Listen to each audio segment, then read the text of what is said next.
Welcome back as we continue our understanding of democracy.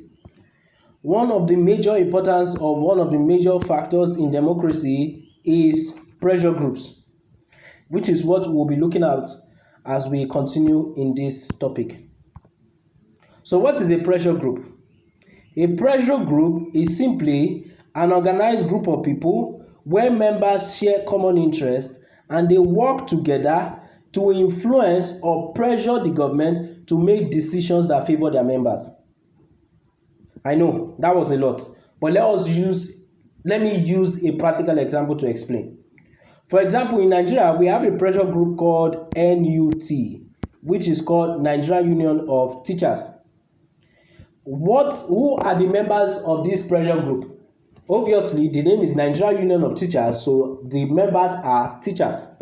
And they share a common interest, which is to help children learn better and also to make the learning environment conducive for learning. So they work together to influence or pressure the government to meet the demands or to favor their members. So, for example, if a government is owing teachers salary, the pressure group that marches to the government house and tells them that please pay our salary is NUT. And who are they trying to pressurize the government to favor? The people that are the member of that pressure group, which are teachers. So you see that pressure group is an organized group of people that they share a common interest which work together to influence or pressure the government to make decisions that favors them. That is quite explanatory. So now, pressure group is different from political parties. Pressure group is not a political party. Pressure group does not contest election. They don't want to rule the country. Instead, they protect the welfare of their members or the public. Political party contest election. For example, I gave Nigerian Union of Teachers as an example, which is NUT. NUT does not want to contest in an election. Instead, they don't also want to rule the country. Instead, they protect the welfare of their members, which are teachers. So we have different examples of pressure groups in Nigeria. So the first one we have is Nigerian Labour Congress, and they protect all Nigerian workers. They protect the rights, the salaries, and the working conditions of Nigerian workers. The next pressure group we have is Nigerian Union of Teachers, and they fight for the welfare, payment, and the rights of primary and secondary school teachers. That's the example I've been giving before. The next thing is ASU, which is Academic Staff Union of Universities. ASU, Academic Staff Union of Universities. From the name, you can be able to know what they do. They help fight for better funding of public universities and welfare of lecturers. So I'm sure you have heard of ASU strike before.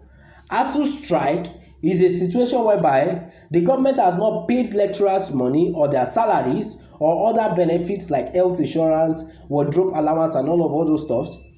And so ASU takes it upon themselves that teaching will not continue until when salaries of lecturers are paid. Then we have NMA, which is Nigerian Medical Association, and they represent Nigerian doctors and pushes for better hospitals and healthcare systems, and also payment of salary. Sometimes doctors are held, their salaries are held by the government, and so because of that, they refuse to provide healthcare services to the citizens, whereby the hospitals are closed down and there is no doctor, there is no nurse. So their aim is to force the government to take care of them. Then we have NBA, which is Nigerian Bar Association. This bar is not where they drink alcohol. Anytime you hear bar, they represent lawyers and promote rule of law and protect human rights. Then we have NANS, Nigerian Association of Nigerian Students. They protect the rights and welfare of students in higher institutions, that is university. They have NUJ, which is Nigerian Union of Journalists. They protect journalists and fight for freedom of the press. That means the government should not oppress the journalists into saying what they want.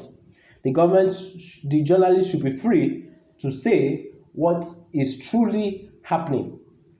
Then we have Manufacturer Association of Nigeria, MAN. They represent factories and business owners to ensure government policies favor local production. Then we have CAN. CAN is Christian Association of Nigeria. Obviously, from the name, we know that they protect Christians in Nigeria. Then we have NISCIA, which is Nigerian Supreme Council for Islamic Affairs. We know that they represent the Muslims in Nigeria. They help in fighting religious rights, freedom, and interests of Muslims in Nigeria. So what are the functions of pressure groups? We have talked about that briefly in our explanation, but we'll go over it again. The major function of pressure groups is to stand up for their members. For example, in the last slides, we had several examples of pressure groups. So I'll pick an example. For example, NUT, Nigerian Union of Teachers. Who are their members? Teachers. So NUT stands up for the members, which are the teachers, the fair wages and safety and payment of salaries. Then they influence government policies by using dialogues, debates, protests, or strikes. They create beneficial laws. So we have had strikes in Nigeria. Like I said, where doctors do not come to the hospitals to treat patients in protest or in strikes. And their aim is to influence the government to make beneficial laws that protects them and also protects the citizens. Then also, another function of the pressure group is to educate the public. By educating the public about their rights and policies, they can help in ensuring that the public is protected. Then also, they help in providing expert advice. For example, doctors and lawyers provide free and expert technical advice when writing new laws.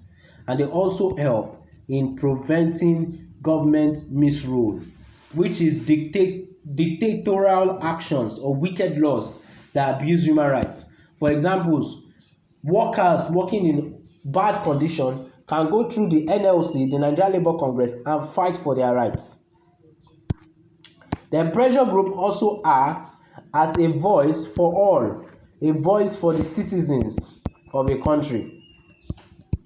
The citizens of a country are helped in making their voice heard in government. And so they give a voice to small or marginalized groups and ensure they are not ignored by the majority in government. So as a simple recap, we dealt with the definition of pressure groups, the examples of pressure groups, and the roles of pressure groups.